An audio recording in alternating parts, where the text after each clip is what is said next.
You're listening to the Comic Crusaders podcast. I am your host, Al Mega, CEO of Comic Crusaders and Undercover Capes. In this show, I'm sitting down with creators from all walks of life to talk about inspiration, process, the lessons they've learned, and a whole lot more.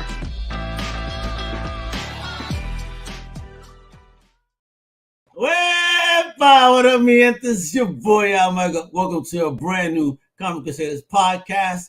Yo, Happy New Year for those that have missed the first episode. It's the second of the year. Catch up on that other one because we're about to talk about the same universe. That's right, baby. We're going to dig deep into some Spawn Universe stuff in a bit, but more so than that because we're talking to an amazing creator.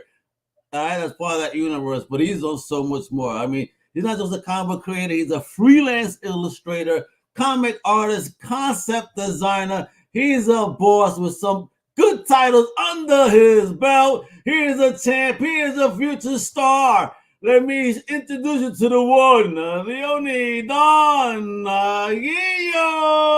Welcome to the show, brother. How you doing? What's up? I'm doing great. Happy New Year, man. I love your energy, by the way. Yes, some people are quite overwhelmed that you know, some podcasts be short because they just be overwhelmed. They're okay, don't get stuck, damn it. It's all good. All right, we got a vibe, baby, because you know you are an amazing artist. Your artistry, whoa, Jesus! Let me tell you, we're about to find out. So, Big Don, we need to know that origin story first, as always. Where do you originally hail from? Where you at now? But most importantly, what was the first thing that you ever fell in love with in fandom?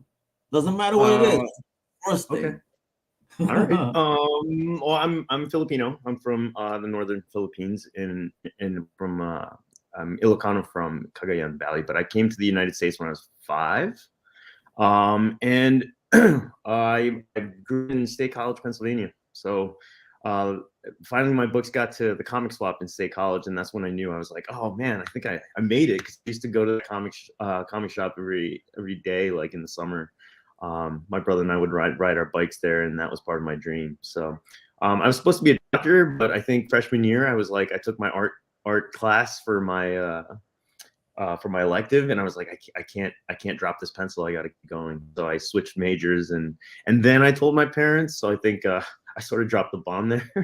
Oh damn! But yeah, ever since then I've just taken it and tried to find my own way, because I didn't know anyone to follow footsteps with, so I just followed like all my art heroes in the industry. What was the angle you told your parents though? Hey, at least I'm still in school. Yeah, that was the only thing. They're like, just get your degree, fine, do whatever it is you need to do, I guess. And you know, I got some early support.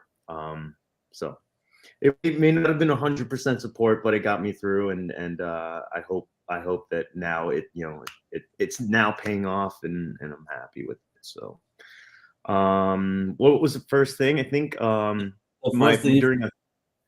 first thing besides Man and all the Saturday morning cartoons, I think the first comic that fell in my hands in the 3rd grade, a friend regifted me an X-Men Anniversary Issue with the foil cover, and I was like, I don't know what this is, and the corner was like folded over, so I can tell it was a comic he just like pulled off the shelf and decided to like regift to me. Had no idea I'd like it at all. He was just like, it's a birthday party, so here's a comic, and I read it and I fell in love. So X-Men got me into it. Nice. Yeah, and I'm still falling hard. So, do you still have that book? I do. I should put it up. And now I got my first book up on the wall. As beat up as it is, my first book is up on the wall. You know? Definitely. Yeah, I have a Spawn shrine up. I have all my Donatello action figures, so I should put up my first X-Men comic that I ever fell in love with on the wall right there. Awesome. Maybe I'll still have room for my desk. I don't know. Yeah, come on, bro. Put them all over, bro. Decorate that room, darn it. All right, now, talk about that. Did you have a tribe growing up? You know, besides your brother with your family, or was it just a family thing? It was just a family thing. It was like 4 of us: my parents, my brother. We were some of the only Filipinos in central Pennsylvania, so it's like it was tough to come by. Culturally, it was like a little, we didn't really have much going up. And then when You I went to the definitely United didn't have States, no food of your type unless it was cooked at home. yeah, and that's fine. Mom and dad were fantastic cooks, so like yeah, so I still have to learn the recipes. But yeah, I didn't complain. I didn't have anything to complain about in terms of food. But then yeah, so that's why I moved out to the Bay Area. I mean, it's one of the reasons I'm like in the hub of Filipino culture here, so I get to enjoy that now. Yeah, man, Yeah, you get my a tribes life. were like, I think fellow artists or artists who wanted to be artists. So especially going up in Penn State in the art program there, I had a lot of people around me, a lot of creatives.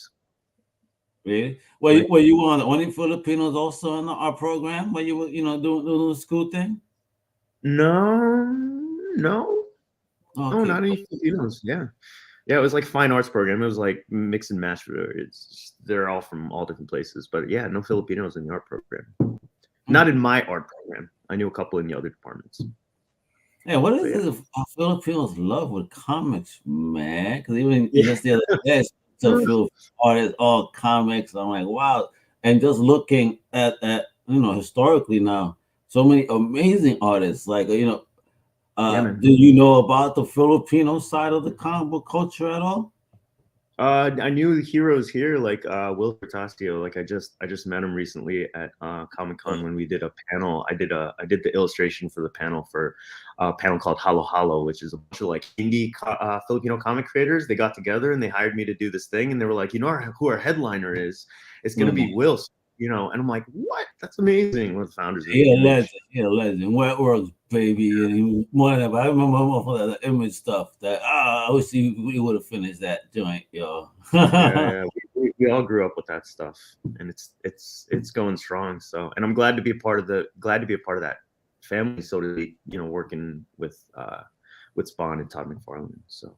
Yeah. All right. So yeah, let's get into that. And I even before that, talk about what was it? Why did you lead those skills that you were developing into now, starting to build your own universe, and how did that even lead to that book that everybody kind of got eyes on you on called Rise? Cause talk about Rise, man. Right title, huh? Where Yeah. you for real. Well, for most creators, we're like, oh, we're gunning for Marvel, we're gunning for DC, we're gunning for Image. Like, we really want to work for the big three. But then early on, I was like, I really have the story I want to tell, and I don't think any of them are going to pick it up because I'm so early in my career. So me and a bunch of other creators got together to create IH Studios, which is our own little publishing company. And the six of us were like, we're going to come up with our own stories, and we're gonna print this thing. So we self-published, and Rise was my story. And that was in 2016, and it's my ongoing story. It was published through IH Studios, and then Scout Comics picked it up, and then now I'm stepping back from Scout Comics, and I'm going to self-publish again. And this thing, you know what a labor of love is. I mean, you're doing this podcast, right? You just pour your all into it, and it's exhausting and frustrating, but it's fulfilling, and it's everything. It's your soul, right? So that book is. You love it. We're masochists. We love the pain that comes with it. You know what I mean? That's exactly what it is. Like, I schedule that pain in between doctor's appointments and dinner and like teaching martial arts. So yeah. Oh, wait, you got martial. Folks, that was a forewarning that if you go to his table, don't you dare criticize his book, yo. he eats your ass. Yeah, man. Yeah, I've been studying martial arts for 25 years and have a studio here in San Francisco. So nice, man. I mean, have you tourneyed at all?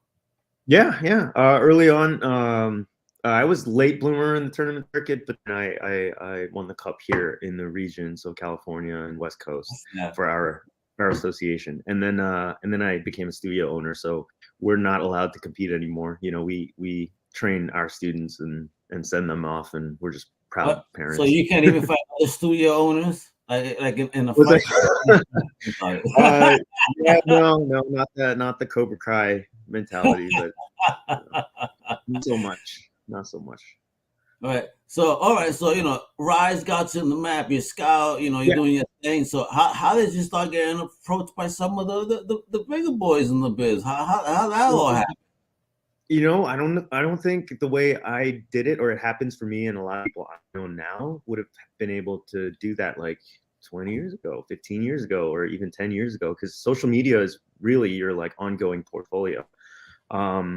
What's nice is, and I don't say this a lot, but I'm like, if I never got the degree and I just did what I do now and earlier, maybe I could have done more work earlier, right? But my work is my business partner. So whenever I talk to people who are looking for me, they want to see my work before they like talk to me. And I'm like, great, that's fine, because I'm not a great speaker, but like I love that they just want to see the work, and the work says a lot about my process and about my history and about my techniques. So social media is where D Comics found me. So Michael McAllister found me there.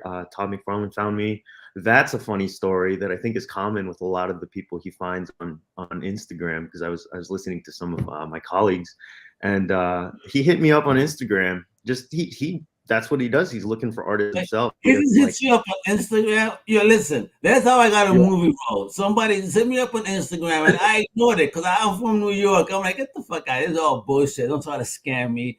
And then somebody that I actually interviewed said, hey, my agent hit you up. Why are you not responding? I said, wait a minute, that was real? That's exactly it. It happens exactly like that. So yeah, he hit me up with his own personal Instagram. He's like, hey, I'm McFarlane. I really like your work. Would you be interested in a Spawn book? And you know, I was like, yeah, okay, yeah, you're Tom McFarlane. This could never possibly happen to me. So I was like, I don't remember what I said. It was something like, yeah, okay, yeah, sure, it sounds great. Whatever. I wasn't expecting anything. You were just going along with it. Sure. Yep. And then he said, yeah, I'll have Thomas set up something. And I'm like, I don't know who Thomas is. I don't know who you are. So eventually, Thomas. yeah, no, Thomas is the editor over there, and he takes care of all of us, you know. He's the right-hand man at the House of Spawn. And my homie Dex telling me yesterday, the day before in the last podcast, I said, yo, Thomas is the man over there. He is. I see him all the time. He checks in on us. Make sure that he's a good liaison between us and the Todd father, and yeah, he always makes it a point to reach out to the artists and include us in what they're doing at Comic Cons and projects and things like that. So we get a lot of our news from him. We send all of our drafts and all of our work to him, and he has a really good and small, intimate team over there, and he's really proud of. We're really proud of the work we're doing, and he's really proud of us. So as long as I keep this going, I'm going to keep it going. Oof. Yeah. And talking about when he started getting ops with the big boys. I mean, what, bro? Coño, look at this, folks. It's just a dream come true, and it's just the dream. The dream was to make a living doing what we do, and I keep watching podcasts, and I just watched the one. I watched a bunch of podcasts about people who are like, this is how you make it big, and I'm like, you don't need to make it big. You just need to keep working, and that's consistency, baby. Yeah. So yeah, and then DC picked me up for DC Pride 2023 last year. It was a dream project, just because wow, I get to draw Apollo and Midnighter and a Green Lantern, and Josh Trujillo was my writer, and yeah, it was great. So let me ask you, brother, as a concept designer, how do you approach, your process here, your storytelling approach? Panel work here. This is sick. I love this type of work right here. In that first big panel, I mean, what are we doing? Well, how do you even get into that mindset? Tell the story. Yeah, well, a lot of my inspiration was from the early image work. You know, they broke the rules in terms of paneling and eye moves across the page and going full bleed and all these kinds of things. And my training, my degree is actually in painting. I'm an oil painter. Oh, damn. Yeah. So as soon as I put down the brush when I graduated, I was like, I don't have space. I don't have ventilation to do like oil painting. So I took up digital. And I cried because I'm like, this is a new tool, and I just graduated, and I'm supposed to be on top of the world, but I have to relearn this thing. But in no time, I was like, I guess this is the only way I'm going to do this, is to do it digitally, because I'm mobile and it's fast, and I can undo mistakes, and I get real quick. So it's sort of a melding of those two things: fast digital work, robust color, and then on top of that, like my painting. So I'm not really a line guy. which is why I don't get a lot of work. No, So a lot of they're crazy. But they better give you a whole lot more work. I mean, look at this fucking page, bro. I don't. Beast, The bro. script. This was an I believe an 8-pager, and I'm like, the amount of story Josh packed into this these 8 pages was incredible. And he was like, it was a lot to do, but he trusted me, and Michael trusted me, and it was really great. This isn't the cover. I just put it in the cover just to show everyone. This is my favorite of the covers from the DC Pride. Yeah, that's like a whole magazine joint and shit. That's crazy. Oh man, what the fuck, bro? That's some wild business going on right there, boy. This is the Philadelphia number 33 coming out next month. I'm cover B, and Jason Shaw and Alexander got me so on Instagram, and I hope he's not watching because I'm about to gush, but like, he's one of my heroes right now. He is a brilliant gallery painter and comic artist and creator. And for that person to reach out and ask you to do a cover for his book, I'm like, I'm sorry, you have to be fake, because I can't handle this. But he said he liked my work, and he's like, I've got this take, and can you do Savage Dragon versus werewolves? And I'm like, fuck yeah, I'm gonna do that. Absolutely. Are you really asking me this? This is not even a question. When? Yeah. I try so hard to keep my cool, but I'm really not great at it. So I'm jumping in my seat, and I saw him at New York Comic Con, and gave him a hug and thanked him so hard for.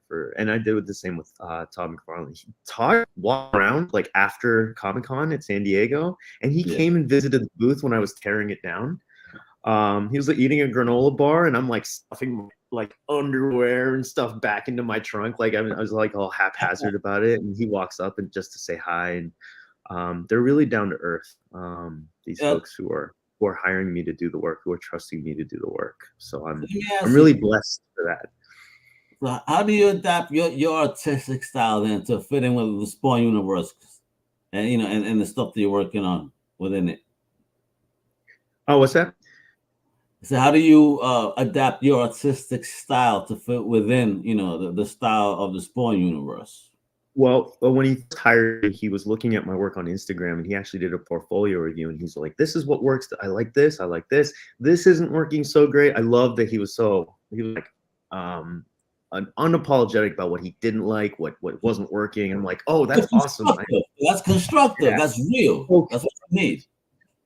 Yeah, so constructive. And he even picked out the pieces I didn't necessarily like, and he was like, why'd you put this up? Like, if you didn't like it. I'm like, that's a really good point. Why did I do that? And then he said, I'm leaning into the horror world for Spawn when we're going to explore books, and I really want to lean into the horror. And I'm like, that's where I live. Like, that's Bram Stoker's Dracula in 1992. Francis Ford Coppola is my favorite movie. And bro, I saw that shit in the movie theater, bro. I never saw it in the movie theater. I saw it after, because I was too young. Opening weekend for the shorty. That's awesome. That's still scary. I love that movie. That was a great movie. I loved it on the big screen. It really does make a difference. It really is a great movie. You gotta experience it, I think, on a big screen. A lot of people talk shit about it. Like, no, it's a good fucking vampire movie. You nuts? Yeah, it is. You're like the only other person who like is as enthusiastic about that movie. I'm like, acting aside from some of them, it's the best Dracula I've ever seen. Like Gary. Yeah, Gary Oldman as Dracula. Are you fucking nuts, guys? Are you not understanding? Or you get? God, I'm working on a Dracula piece just as a tribute to him and his work in that book. I can't draw it and look at the movie and be like, I can't draw that. That was already perfect for me. So, but I really want to do tribute. But he leaned in. He wanted me to lean into the horror. He wanted all of us to lean into the horror, and I was like, all right, let's go. I'm gonna channel some of that blood red, and we're taught in painting not to use like jet black. Yeah. So, but like in the digital canvas, I'm like, I wonder what happens if I go back into the black, especially since I'm not an inker. The only place where I get to use like full black. So I'm still learning, and he's got a style, he's got a palette. God, jeez. Yeah. Was This was my first one. That red one was my first one for him. And he the original draft was like, you remember in the 90s when it was like torn up and tattered shreds? Like that was the style for this original one was like that. And he actually looked at it and he was like, the note back was, smooth that out. We're actually not gonna do the shredded cape anymore. Like that was the one note I got. And he was like, other than that, it's working, let's go.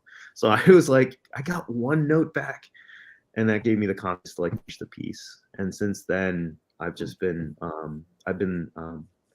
blessed enough that they like my work and they want to keep using work. So bro, it's been a ride. This is so alive, so anime-ish right here. This comes to life, this joint right here. Jeez. My friend gave me the original Spawn action figure, the first edition. Yeah. As a gift, because I got the contract with Todd, and he gave it to me, and I looked at it, and it's like all yellowed and stuff, and it was old, and I was like, I gotta get this signed by him. So it's, once I went to Comic-Con, and he came to the booth, my hands are shaking, and I'm like, Todd, can you sign my Spawn action figure? And he's like, absolutely, and he signed it. And that's why I did this one. Like I should get my originals. I got the original 7 because there was the special edition hamburger piece. Oh yeah, so it was Spawn, Overkill, Clown. Yeah, there was 2 Spawns, which is one of them was hamburger. Then Violator, Overkill, Tremor, Medieval, and Violator. Oh my god! Oh yeah, Tremor. That's so cool. You have the whole set. My god, are they like pristine? Or are they like untouched? Yeah, they're untouched. In the box still. That's why they're hanging up there. That was the only one that really kept closed. Everything else I opened because they're too awesome to fucking keep in the box. That's cool. That's one I have that figure, the Redeemer with with the angel wings. It's so beautiful. I need that figure. Oh. Yeah, it's a gorgeous figure. For real, one of my boys gave me that for Christmas a long time ago. One of my faves. And I wish Todd would remake that one to be more posable, because that is such a dope figure. It comes, it's more like a statue, but it's gorgeous nonetheless of the wings.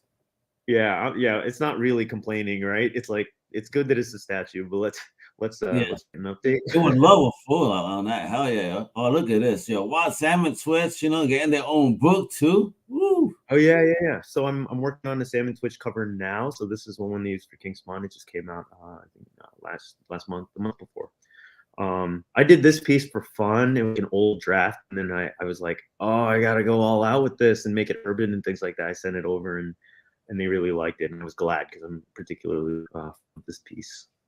And I hid Spawn in the back there. And, so I'm excited for their new book and all the new books that are coming out this year. They did an announcement at New York for a bunch of new books with amazing creative teams. I got to meet most of them at New York, so it was really cool.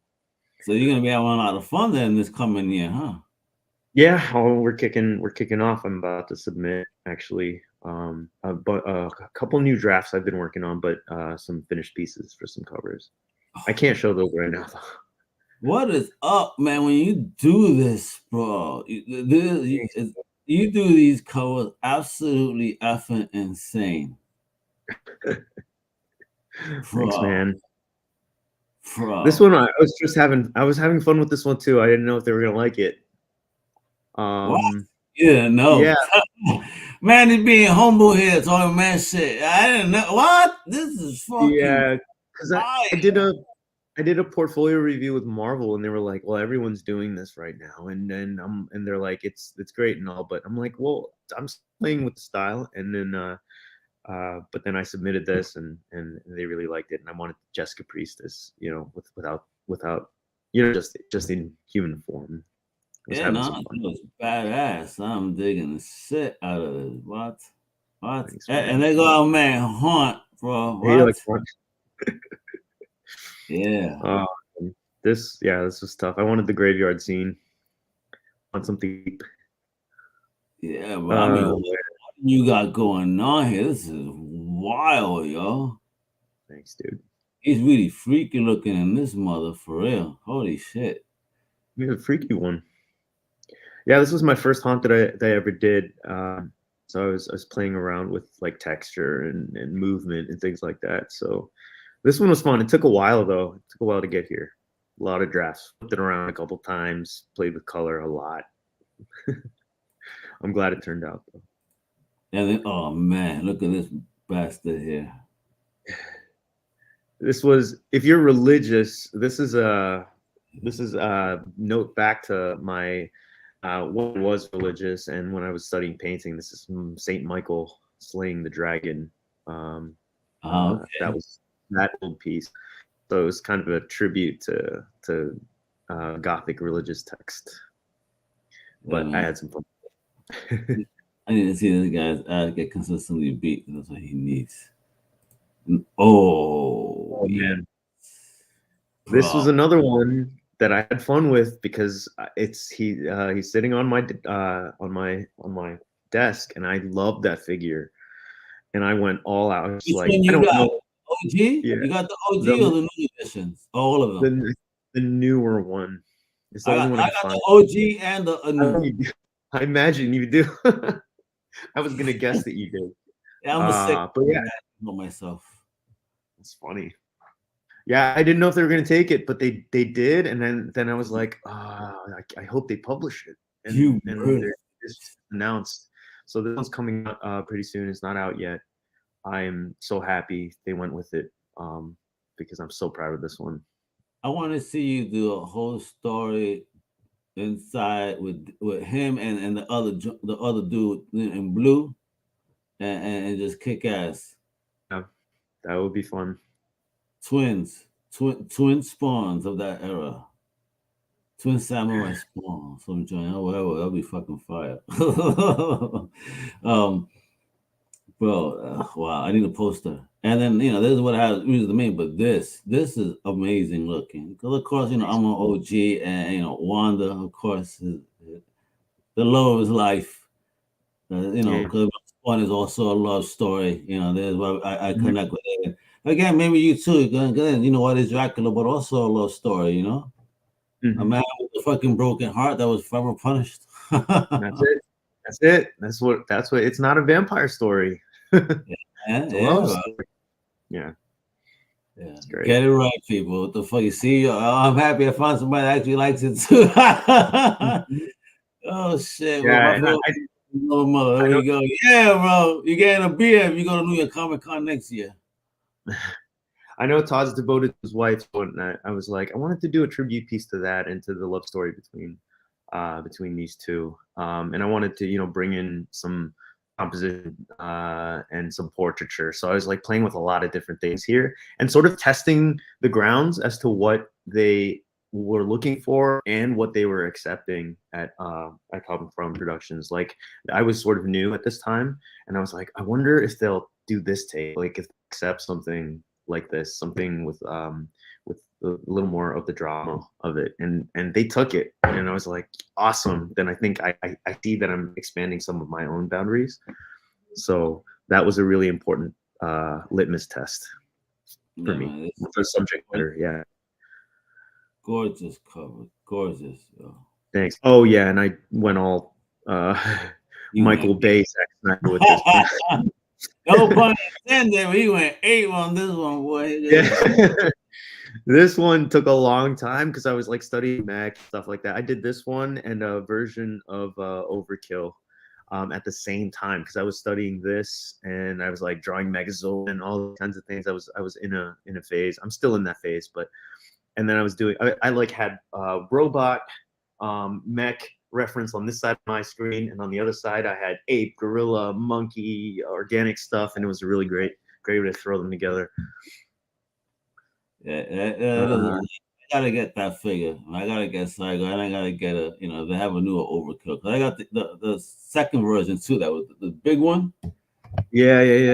It's massive. That's one of the most gorgeous. It's just not again articulate enough, but it's all right. Holy shit! Look at this. This is one of my favorites.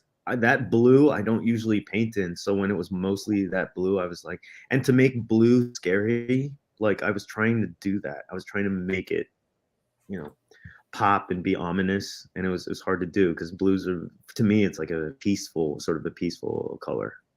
You gotta check it out. Big shout out to Furbird. He said he mentioned Emerald City. He still got the book to sign for him too.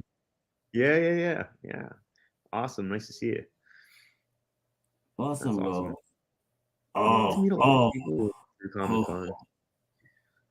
Now, man, you know how to make a bald old man look creepy, boy. Look at this. I see this motherfucker coming through the alleyway or some shit. I'm out. I ain't asking questions, especially coming at me looking like that. I'm leaving. Bye. You're so fun, man. That's awesome. I did this one with he had just premiered, and I didn't have the references. There was only a couple references of him, so there's not too much to work from. So he was a tough one to do, but he was really fun to do. Hey, but I love that look again, creepy AF, yo. And that's the art there, folks. And I like that homie, brought up the question about the comic. We're gonna get into that in a moment. But of course, mi gente, is what you gotta do. Gotta follow my man on IG and the same name, artofdonaguillo. All right, ¿me entiende? All right. That's so awesome. Oh, and then of course, website is also artofdonaguillo.square.site. All right. The links are below too. I made it easy for y'all. All right. You gotta show that love. Now, since my homie said he mentioned Emerald City, back in the year of the double deuce, we're now in 2024. What's popping, man? Do you know where you're gonna be at this year? What are the plans? Yeah. What's in store for us, from the Aguillo verse, huh? Yeah, man.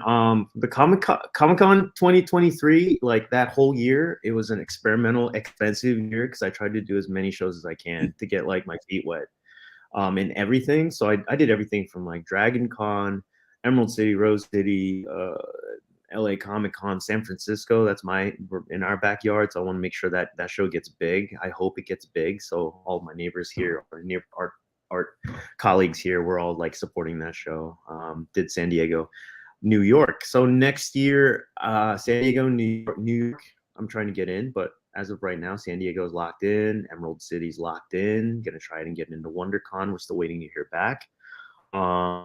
Uncanny Experience, which is sort of like a whole weekend extravaganza in a mansion with a bunch of X-Men podcast and cosplay groups. They're putting it on. I want to go there with some of my work, so it's going to be a really fun experimental year. But I'm not going to do too many Comic-Cons because I got to be able to, afford it. But at the same time, I have a lot of work to do, and I'm blessed that I get to do that.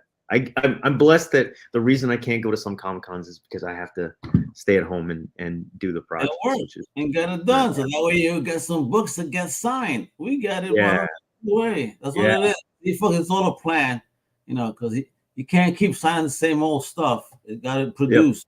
Leave the man to work sometimes. All right. That's it. You know it.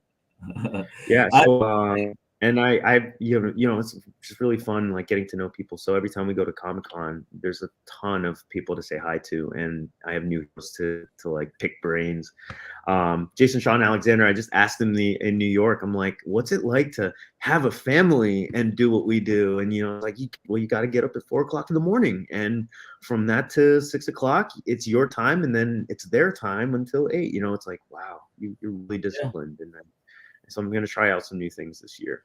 They get up early, it helps. That morning silence, they ain't lying about it. I get so productive. Even when I'm on a day off, I wake up at 3 a.m., sit down at 4 a.m. to start working, and it's like, the peace. Effing great, dude. That's crazy. I'm still up at 3. Like I'm on that end of the candle. Yeah.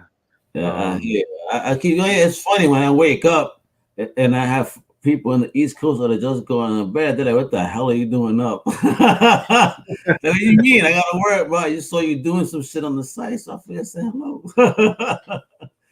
I freaked them out. How the hell is this guy up? But it's what we gotta do, man. To make sure that we keep doing what we love and have to, and get our work done. To take care of our day lives, if you will, and go from there. It's a passion. So talking about passion, man, how do you keep yours alive, and what do you, suggest for them youngins trying to step into the game too, like you? You stepped in on fire, bro, on the volcano, wepa. Yeah. No, I'm. You know what? I'm really jealous of young artists right now. It was in a good way. They have so many resources at their fingertips, but to have the people who are hiring me now constantly looking anyway for new artists, it's like, as long as you're able to work and as long as you're legally able to work, like, it doesn't matter what age, what background, what degree. If you can do the work and get it out there, and you are constantly a student of your craft, you're constantly trying to learn and push your boundaries, and you're like, don't get in a slump, you don't have an ego, right? And then you're able to take constructive criticism, then they're gonna hire you because they know they can work with you on top of being good. And the cool thing is too, they're looking for people who have room to grow too. That's the big thing. So do you have to be a superstar?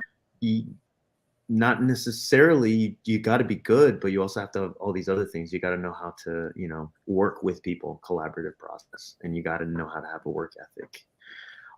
Too many artists, colleagues, they're just like, oh yeah, it's oversaturated market. There's too many of us. I'm like, no, the people who like our work still outnumber us by the billions. So it's like, whatever you're doing, someone out there is going to like it. And somehow, if you keep at it and you get good or confident in what you do, find those people and they'll keep food on the table. Hopefully. You got E-Man here. Want is it time to commission you with some Wave Bishop collab? Oh, that's interesting. I am speaking of the Marvel stuff. I'm working on Marvel Snap work right now. I'm doing some work for Upper Deck at the same time. Doing some Marvel pieces, so look out for those. I can't say which ones I'm doing or what projects I'm on, but I'll let people know what they are. But it's cool because I get to work on some characters I've been wanting to for a while. Oh man, that must be fun. So, drawing some iconic characters, I'm sure. Yeah. It's fun. Remember, it was my first foray into the industry. So X-Men's up on my wall. But to have an X-Man to draw for a licensed project, I'm just like, that's a lot of pressure again. But we live for this high, right? Like that pressure keeps me going. I gotta get it right. E-Man is Filipino because he's here. Do you have any word on Marvel getting you to do Wave, our PNA superhero heroine? I can't say. Can't say nothing, E-Man. Stop pulling teeth over here. You know what I mean? Let's say I am working on it. Yeah. And there are some fires in the coal. Is that how you say that? Is that the expression? There are fires. Yeah. All right. Let's say the sun's going on. Leave it alone. How about saying Spawn versus Wave?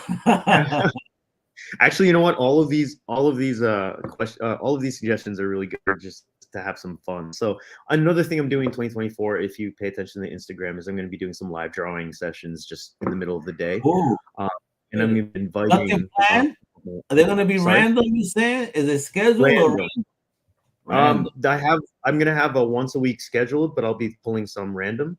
And I'll pull some of my art friends, another one of the Spawn artists on there too. And we'll just draw, and I might take some prompts. So you gonna do a Spawn off? Yeah, it's gonna be fun. But yeah, I wanted to do that in 2023, but Comic-Con. I was in the fire. He said. Yep. Coals in the fire. I have a reason, folks. I don't want to endorse those reasons right now. What collections do you in the back? Is that G.I. Joe? What is that? Oh yeah, I got a whole bunch of stuff. On the top is I have the G.I. Joe classified, but how I do them, however, because look at me, I'm OG, right? In front of each one is the actual original figure. So I only get the one that have the original. So I got the original Cobra Viper, the original Bat. I have the non-swivel arm Cobra Soldier. All right. I got Crimson Guard, Cobra Commander, the helmet one. I wanted to get the hooded. I got OG Destro, OG Firefly, and then I got all the OG Dreadnoks. Wow.